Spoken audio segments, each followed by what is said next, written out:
working to connect a region of over 600 cultural bridges between our lands.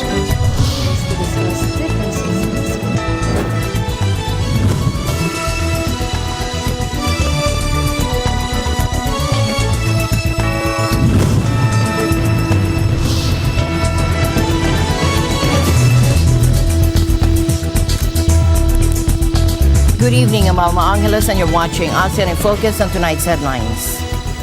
Australian Prime Minister Anthony Albanese has just announced a new strategic partnership set to strengthen the bonds between Australia and the Philippines.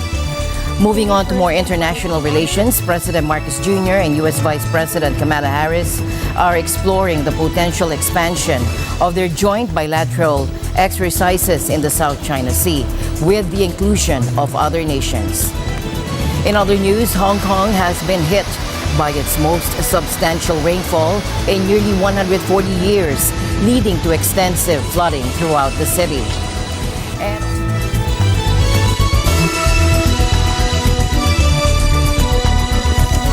First in our news, Australian Prime Minister Anthony Albanese announced that the forthcoming strategic partnership between Australia and the Philippines will serve to fortify the bilateral relations shared by the two countries.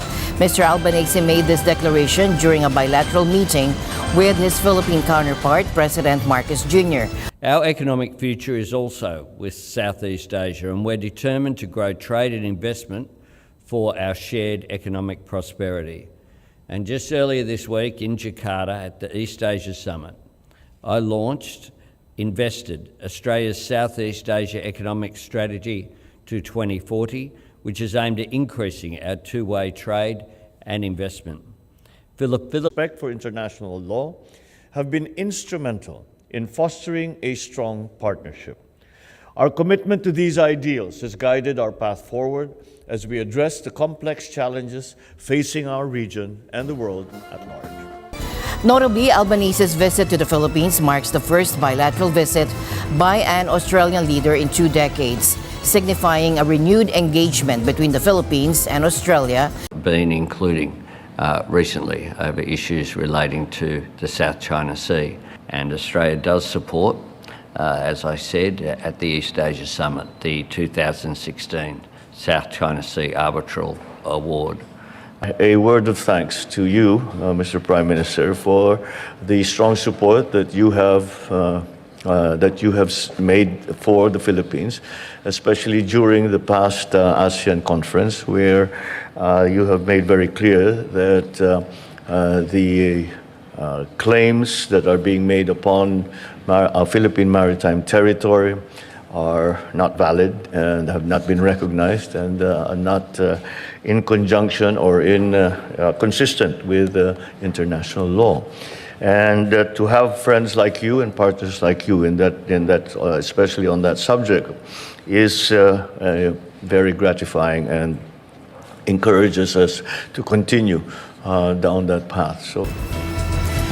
President Marcos Jr. and U.S. Vice President Kamala Harris explored the possibility of expanding their collaborative bilateral exercises in the South China Sea to include other nations. Harris led the U.S. delegation to the ASEAN meetings on behalf of President Joe Biden in Jakarta. During the ASEAN-U.S. summit, she had a brief meeting with Philippine President Marcos Jr.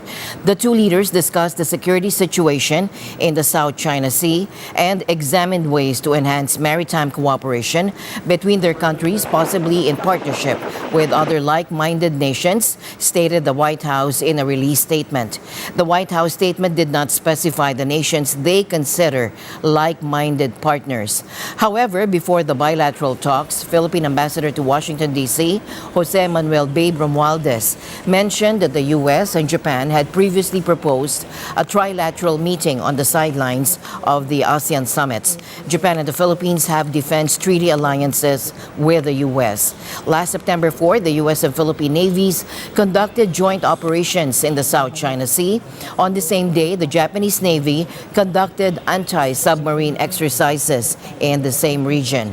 Tokyo and Manila are currently in negotiations to establish a status of forces agreement that would provide a legal framework for their armed forces to engage in joint bilateral exercises. The U.S. also maintains defense agreements with Australia and India under the Quad framework, as well as with the United Kingdom and Australia under the AUKUS alliance. Now, Hong Kong experienced its most significant rainfall in nearly 140 years, resulting in widespread flooding across the city. Streets and even some subway stations were submerged, leading to the closure of schools. Our bureau chief, Kit Wong, brings us a report from Hong Kong. Here in Hong Kong, breathtaking rainfall wreaked havoc across the city on Thursday night. The downpour led to widespread flooding, forcing schools to close, suspending border cargo services, and disrupting both road and rail traffic. This deluge came just days after the city was grappling with the aftermath of a super typhoon. The Hong Kong Observatory, the city's trusted weather agency, reported an astonishing hourly rainfall of 158.1 millimeters at its headquarters in the hour leading up to midnight. This is the highest recorded rainfall since records began in 1884. Authorities in Hong Kong reported flooding in various districts, triggering the emergency services to conduct rescue operations late Thursday. They urged the public to seek safety and stay in secure locations. So this morning, we're supposed to usually be in Wan Chuk Hang, Aberdeen, for 8:30 in the morning, but no chance to get down there. The water was about a metre in the middle of the road, so no chance. I've been trying to also get out to Lantau Yacht Club, so I've been waiting for an Uber that keeps cancelling and reconfirming every 15 minutes, so it's been a bit of a painful experience, but it's, black rain in Hong Kong. The observatory issued a storm warning. Heavy rain will bring flash floods. They also advised residents living near rivers to remain vigilant and consider evacuation if their homes were at risk of flooding. Thankfully, no injuries were reported so far. However, as the morning dawned, commuters faced significant challenges as taxis navigated flooded roads, and on the island of Lantau, swollen rivers spilled into the sea.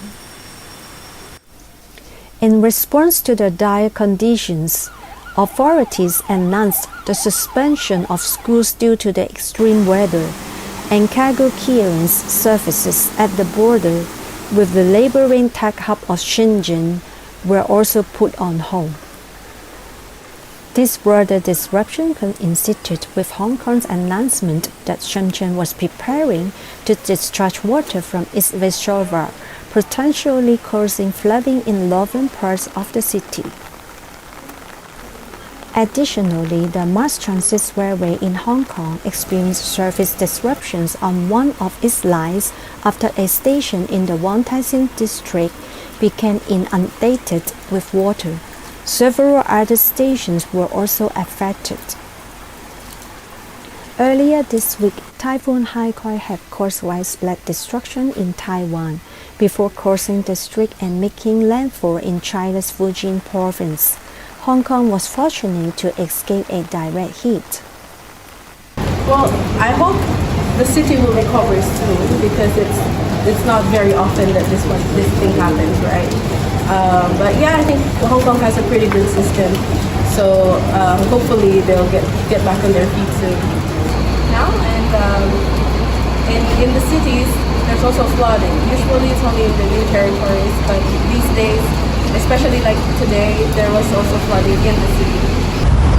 These events serve as a stark reminder that climate change is intensifying tropical storms, leading to increased rainfall, stronger gusts, flash floods, and coastal damage according to experts. That's all for now. I am Kit Wong, reporting from Hong Kong. Stay safe and stay informed, for we live in extraordinary North Korea announced the successful launch of its inaugural tactical nuclear attack submarine, signaling its commitment to bolstering its naval capabilities, as reported by state media today. Supreme Leader Kim Jong-un presided over the unveiling ceremony on Wednesday, emphasizing the sub's role in advancing the nuclear capabilities of the country's Navy, according to the state news agency KCNA. Images released by state media showed Kim posing with sailors next to the submarine, which was decorated with a North Korean flag. Kim elaborated that the submarine would serve as a key underwater offensive asset within the DPRK's naval force, according to the agency.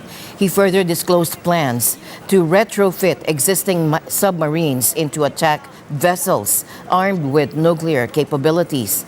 South Korea condemned North Korea's submarine launch, with Kim In-ae, deputy spokesperson of South Korea's Unification Ministry, stating that North Korea's emphasis on weapons development overlooked the hardships faced by its people.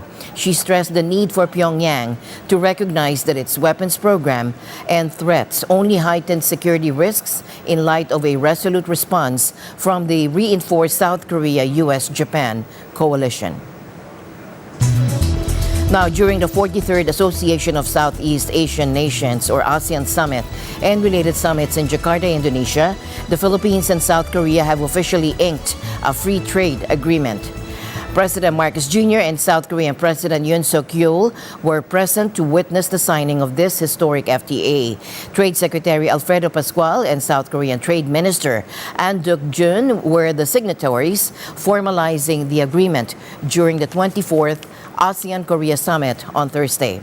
In his remarks, President Marcos highlighted the significance of this trade accord, emphasizing that it would further bolster the already vibrant relationship and partnership between the Philippines and South Korea. He also expressed optimism that this agreement would extend beyond government-to-government collaboration to include private enterprises and partners from the private sector. Russian Foreign Minister Sergei Lavrov made a diplomatic visit to Bangladesh, where he criticized Washington's foreign policy and the region. Moscow, increasingly isolated due to its actions in Ukraine, is seeking to strengthen relationships in the aftermath of the invasion. Bangladesh is in the process of constructing its first nuclear power plant with Russian support, the 2,400 megawatt Rupur Station. Now, this ambitious $12.65 billion project, with 90% of funding coming from a Moscow loan, stands as one of the most expensive infrastructure endeavors initiated during Prime Minister Sheikh Hasina's nearly 15-year tenure. However, the project's progress and loan repayments have faced significant hurdles due to Washington's sanctions targeting Moscow's state-run firms and banks in response to Russia's involvement in the Ukraine conflict. Сегодня мы констатировали, что проект реализуется ритмично, в соответствии с графиком, и в октябре уже ожидается доставка и загрузка первого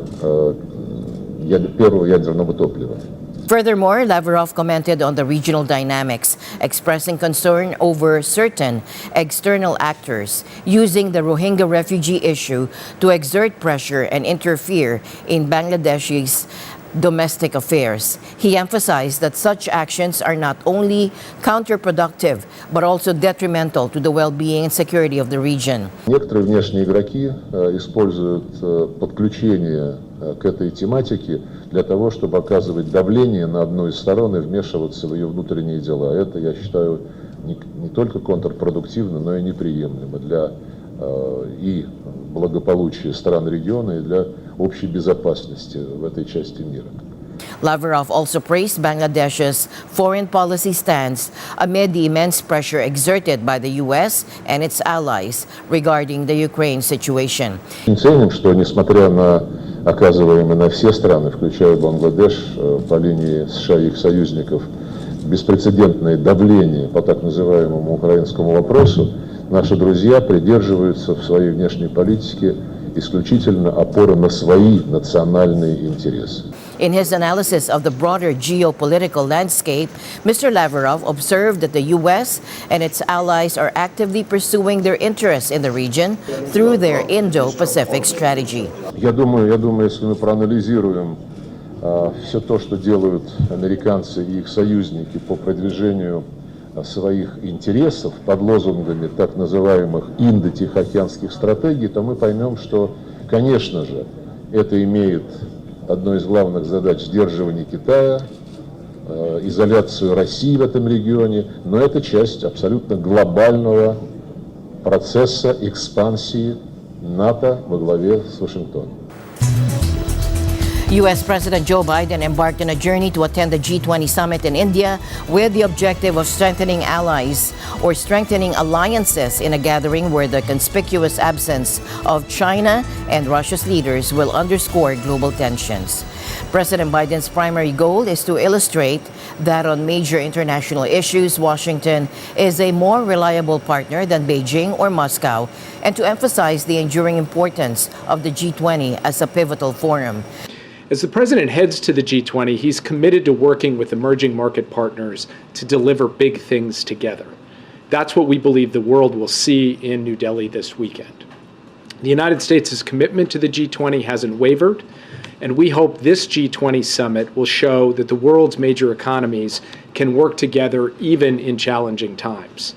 However, significant differences regarding Russia's conflict in Ukraine and strategies for assisting developing nations in addressing climate change are expected to impede consensus during the two-day conference in New Delhi.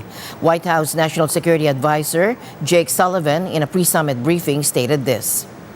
So as we head into New Delhi, our focus is going to be on delivering for developing countries, making progress on key priorities for the American people, from climate to technology, and showing our commitment to the G20 as a forum that can actually, as I said before, deliver. Notably, the White House emphasized Biden's intention to promote a plan to augment the lending capacity of the World Bank and International Monetary Fund by approximately $200 billion for emerging economies, positioning it as a more favorable alternative to China's coercive Belt and Road Initiative. And that's one of our main focuses heading into the G20, delivering on an agenda of fundamentally reshaping and scaling up the multilateral development banks, especially the World Bank and the IMF. We know that these institutions are some of the most effective tools that we have for mobilizing transparent, high-quality investment into developing countries. And that's why the United States has championed the major effort that is currently underway to evolve these institutions so that they are up to the challenges of today and tomorrow. Russian President Vladimir Putin, on the other hand, doesn't plan to deliver a video address at the G20 as announced by the Kremlin. This decision reflects the strained relations between Moscow and the West due to the Ukraine crisis. The absence of Xi and Putin highlights the divisions within the G20 and may challenge President Biden's efforts to maintain the bloc's position as the foremost platform for global economic cooperation. Mr. Sullivan from the White House underscored the U.S. desire to demonstrate the G20's capacity to produce results at a time when the BRICS group of emerging economies, which includes India but has been predominantly championed by China and Russia, is gaining prominence. President Biden will also lend his support to India and its leader Narendra Modi, positioning them as a counterbalance to China, even though their objectives occasionally diverge, particularly on Ukraine. Subsequently, Biden will travel to Vietnam on Sunday to strengthen relations with the communist nation, a region where both the U.S. and China are asserting their influence. But now it becomes more evident that the two sides will upgrade their ties to the highest level, that is the comprehensive strategic partnership.